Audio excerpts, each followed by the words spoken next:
আমি আম্মুর রুমের সামনে গিয়ে বললাম, আম্মু বিরিয়ানি। আম্মু বললো, তুই বিড়ি খাস? ওই বলে, না না আম্মু, বিরিয়ানি খেতে ইচ্ছে করতেছে, রান্না করে খাওয়াবা?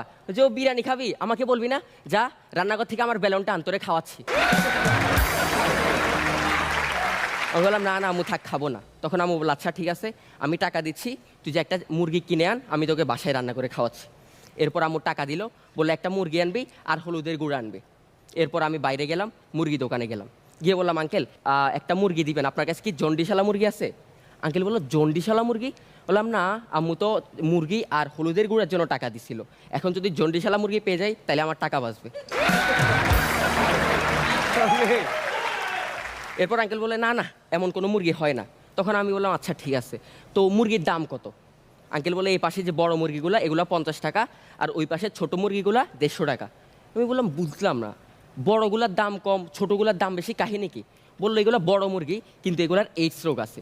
তখন আমি অনেকক্ষণ চিন্তা করলাম, চিন্তা করে বললাম, না আঙ্কেল, আমাকে ওই 50 টাকার এইডসওয়ালাটাই দেন, আমি তো শুধু রান্না করে খাবো।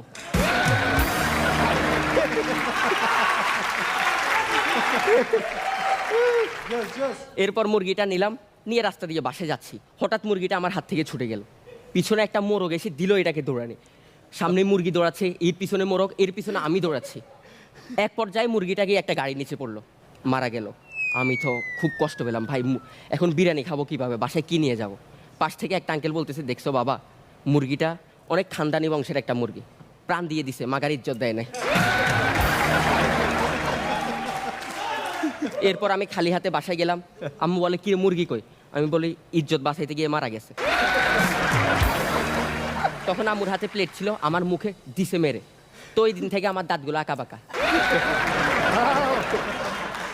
তো এই কাহিনীটা পাশের বাসার একটা ছেলে আমাদের দরজায় দাঁড়ায় দেখতেছে আর আমার দিকে তাকায় হাসতেছে। সকাল থেকে কিছু খাই না, এর উপর হচ্ছে মাথা গরম। আমি ওর বাসার সামনে গেলাম, আমাদের গ্রুমার তারেক ভাই থেকে কয়টা গালি শিখছিলাম, ওখান থেকে টপ লেভেলে কয়টা গালি চোখ বন্ধ করে দিয়ে দিলাম।